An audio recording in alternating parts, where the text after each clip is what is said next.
certinho?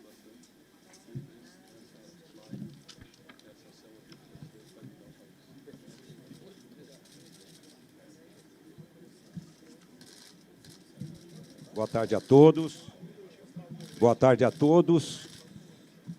Eu quero agradecer a presença de vocês e anunciar que estou aqui ao lado do engenheiro Carlos Rocha e do jurista Marcelo Bessa, advogado, ambos contratados pelo PL.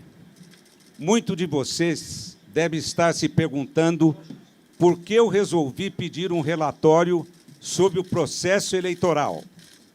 Eu queria responder a essa indagação lembrando que foi o próprio Tribunal Superior Eleitoral, lá atrás, que nos deu essa incumbência, abrindo a possibilidade de que o PL e outros partidos pudessem ter acesso ao sistema da Justiça Eleitoral e às instalações do TSE. Quero dizer que nós estamos aqui hoje com uma única intenção: contribuir para o fortalecimento da democracia do nosso país. Nós temos a certeza que estamos fortalecendo a democracia, fortalecemos o Brasil. Eu quero dizer com toda humildade que nós do PL não somos especialistas em segurança de dados. Por isso, fomos atrás de técnicos que fizessem esse trabalho para garantir a transparência do processo eleitoral. Até porque eu, Valdemar, fui eleito com urna eletrônica. As bancadas do PL foram eleitas com urna eletrônica. Então, é natural que se peça um trabalho de fiscalização para que não fique nenhuma dúvida em relação ao nosso sistema eleitoral. Dessa forma, contratamos técnicos e especialistas em segurança de dados para poder discutir tecnicamente com os funcionários do TSE o que é salutar e saudável para a própria democracia. Então, hoje, será apresentado pelo engenheiro Carlos Rocha, que liderou esse estudo técnico e que irá comentar aqui para vocês alguns pontos que merecem ser observados. E eu confesso que fiquei surpreso.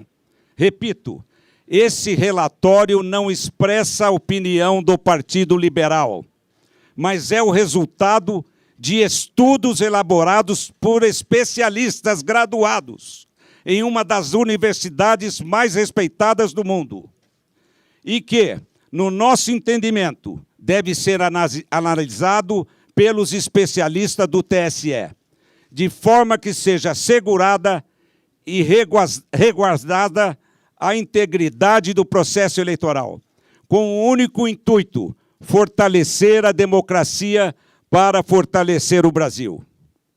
Com a palavra, o engenheiro Carlos Rocha. Boa tarde a todos. Muito obrigado aqui pela oportunidade de falar com vocês. Em primeiro lugar, eu gostaria de destacar que esse ano nós tivemos um avanço muito grande, liderado pelo TSE, na transparência eleitoral. E é um processo de avanço. Foi criada a Comissão de Transparência Eleitoral, o Observatório de Transparência Eleitoral, e no dia 1º de agosto nós tivemos lá na primeira reunião do encontro das entidades fiscalizadoras. Naquele momento, recebemos, inclusive, vários documentos, sendo que um dos documentos muito interessante, muito bem feito, é o glossário das eleições informatizadas de 2022. E nesse documento, então, estão descritas as funções dos diferentes arquivos que são gerados pela urna eletrônica. E agora, logo após o final do segundo turno, no dia seguinte, o TSE, numa ação de transparência extremamente positiva e de uma maneira pioneira, publicou os 3 arquivos no portal de resultados do TSE. E nesse portal, então, para cada sessão eleitoral aparecem 3 arquivos. O boletim de urna, cuja função é permitir às pessoas conhecerem os resultados de cada sessão e, eventualmente, fazerem testes na totalização. O segundo arquivo, que é o RDV, é o Registro Digital do Voto, que tem como fim, segundo o TSE, permitir uma eventual recontagem, um arquivo que registra todos os votos. E o terceiro arquivo que o TSE nos liberou foi o log da urna, que, segundo a orientação do TSE, é um elemento importante de auditoria para os partidos políticos e para as entidades fiscalizadoras. E o que aparece nesse log de urna? É como se fosse um diário, né, de todas as atividades que cada urna eletrônica realiza, desde a sua preparação no TRE até o final do segundo turno. Imaginem vocês um diário em que cada linha registra uma atividade. Então, para o registro de cada atividade no log de urna de cada equipamento, o programa que constrói esse log, ele lê dois dados, duas informações diretamente do hardware da urna. Ele lê, digamos assim, a estampa de tempo, que é data, hora, minuto, segundo, e também lê o número de série da urna, que é chamado no TSE de código de identificação da urna. E é muito importante que essas informações estejam todas corretas, porque são essas informações que garantem a associação daquela atividade, daquele registro de atividade com o hardware, com aquele equipamento físico que realizou aquela atividade. E é importante destacar o seguinte: o nosso trabalho técnico de engenheiros, a gente faz isso para outras organizações do setor privado, e quem audita constrói, quem audita procura sempre colaborar com a organização auditada, e, no caso aqui, é nosso propósito contribuir com o aperfeiçoamento do sistema e ampliar a confiança, seja dos eleitores, seja dos candidatos, em todo o processo eleitoral. Então, esse é o nosso objetivo. E, nessa linha, então, seguindo a orientação do TSE, fomos analisar os arquivos log de urna, que é esse elemento de auditoria que, pela primeira vez, foi divulgado junto com os boletins de urna. E como é que a gente fez isso? A gente foi buscar uma plataforma inteligente de dados, usamos também plataforma planilhas Excel, mas como as tabelas são muito grandes, foram construídas duas grandes bases de dados, uma com todas as linhas de todos os boletins de urna, para fazer análise de registro de votos, e a outra tabela, uma grande tabela, com todas as linhas de todos os arquivos log de urna, de todas as urnas. São mais de 472 mil urnas. Ao montar essa tabela, aí surgiu uma ocorrência, que foi que nos chamou a atenção. Em alguns milhões, na realidade, em alguns bilhões de linhas, aparece apenas um número, que é um número inválido, ele está fora da faixa de numeração. Os códigos de identificação da urna, que são o número de série, eles vão até um valor de 2 milhões e pouco. E esse número que aparece lá é um número de 67 milhões e uns quebrados. Ora, buscamos diversas formas de encontrar mais informações, mas, infelizmente, ficou constatado nesse trabalho da equipe técnica que há dois comportamentos diferentes. Um comportamento das urnas novas, né? Que são as urnas modelo UE 2020, que chegaram recentemente. São pouco menos de 193 mil urnas. Está mais ou menos 40,8% de todas as urnas. E, nessas urnas 2020, o arquivo é gerado na forma esperada. Então, em cada linha que registra cada atividade, aparece o código de identificação da urna correto, que permite associar, então, vincular aquela linha de registro de atividade à urna que realizou aquela atividade. Quando nós fomos analisar as urnas antigas, que são as urnas de modelos de UE 2009 até UE 2015, essas urnas têm pouco mais de 279 mil urnas, o que dá 59,2% do total das urnas. Nessas urnas, infelizmente, encontramos esse número inválido na quarta coluna do log. Esse é um indício muito forte de falha, de mau funcionamento da urna, porque é impossível associar o registro de cada atividade ao hardware, ao equipamento físico que teria gerado aquela atividade. Isso, evidentemente, se tornou um problema, porque é muito desagradável ter esse indício de mau funcionamento, porque gera incerteza agora nos dados que são gerados por essas urnas. Por isso é que nós gostaríamos de interagir construtivamente com o TSE e avaliar com eles. Existe lá uma previsão na resolução que abre a fiscalização, que é para se fazer, exatamente quando ocorre um evento extraordinário, se fazer uma verificação extraordinária após o pleito, e é isso que a gente espera fazer na sequência dessa descoberta. Um outro tema para finalizar é que surgiu uma outra ocorrência, que também é uma ocorrência importante, porque descobriu-se que existem urnas que travaram, assim como o nosso celular trava, assim como o computador trava, e quando acontece isso, a gente precisa, muitas vezes, desligar e ligar de novo. E isso aconteceu com urnas eletrônicas. Então, urnas travaram e foram desligadas no meio do período da votação, na chave, possivelmente o mesário fez esse desligamento, e foram religadas para que a urna voltasse a funcionar. Isso não seria um problema se não tivesse ocorrido uma violação do sigilo do ato de votar. Porque o que acontece é que, na hora que a urna trava, e em diversos momentos isso aconteceu durante a votação de um eleitor, quando esse erro ocorre, a urna trava e aí registra no log uma linha de atividade com a mensagem de erro, mas que expõe os dados pessoais de eleitores, de duas formas.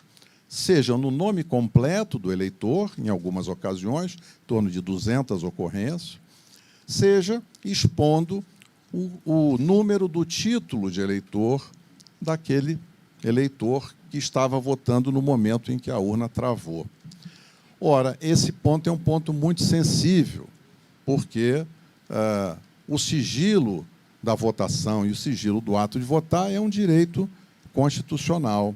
Então, na hora que a gente identifica uma ocorrência que viola o sigilo do ato de votar, esse é um tema que traz muita preocupação.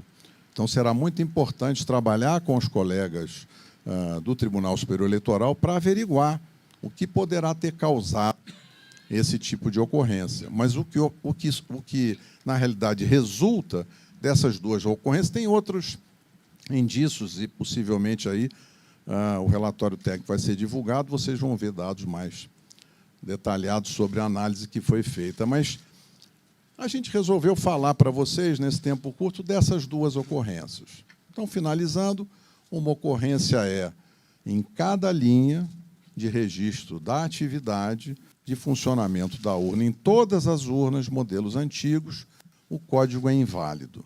Então, é impossível associar aquela atividade com a urna que realizou. Isso, então, é um indício muito forte de que há um problema nos programas. Esse problema pode ter diferentes causas, o relatório entra nesse detalhe. E o outro ponto é essa ocorrência da violação do sigilo do ato de votar. Então, acho que esses são os dois pontos. Eu encerro aqui a minha observação. Quero cumprimentar aqui nosso líder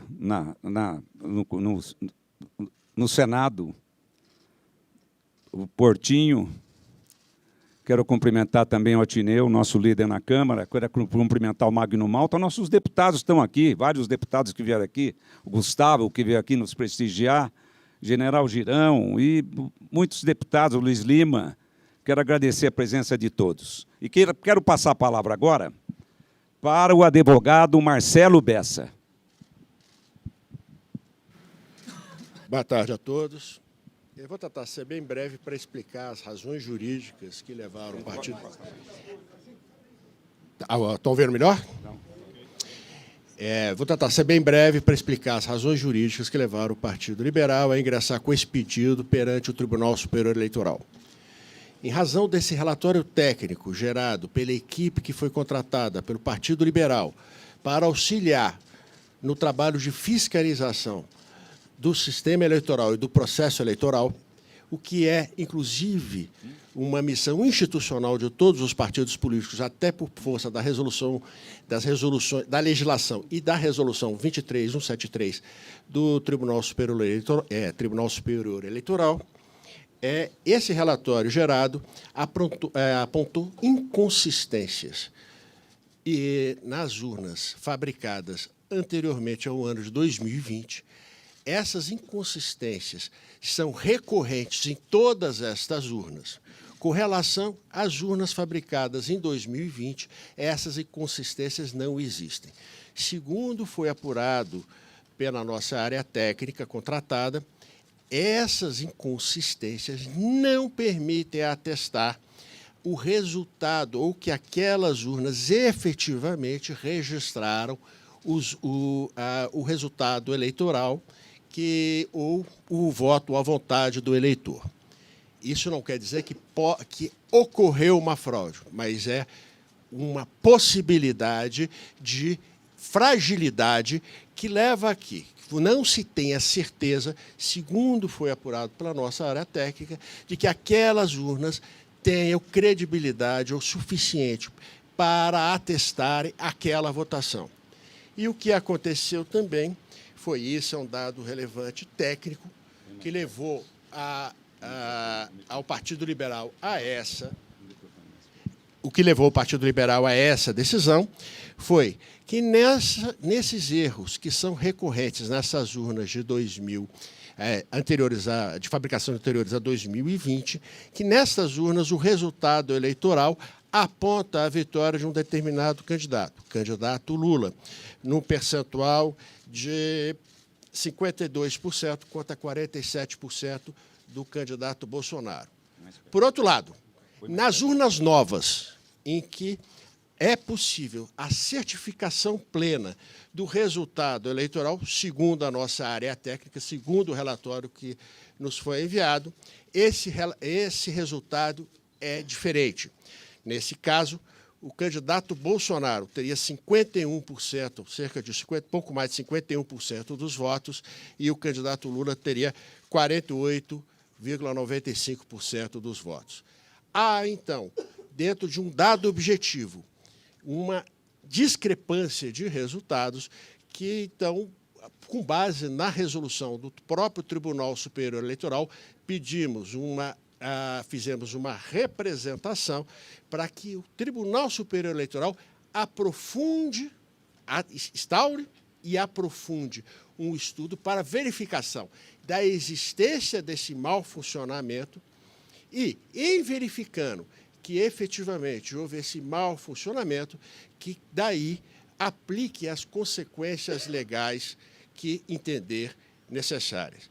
Então, o que o Partido Liberal fez foi apontar as inconsistências, segundo o que foi apurado pela nossa área técnica, e essas inconsistências, como elas levam a resultados discrepantes, e esta é a função de qualquer partido político no processo de fiscalização, o partido levou a esses fatos ao Tribunal Superior Eleitoral e pediu as providências legais daí decorrentes. Muito bem, Marcelo. Quero agradecer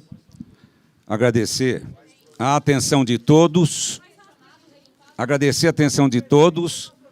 e agora o Altineu vai dar entrevista para vocês aí que vocês precisarem. O Altineu Cortez, nosso líder na Câmara. Boa tarde a todos.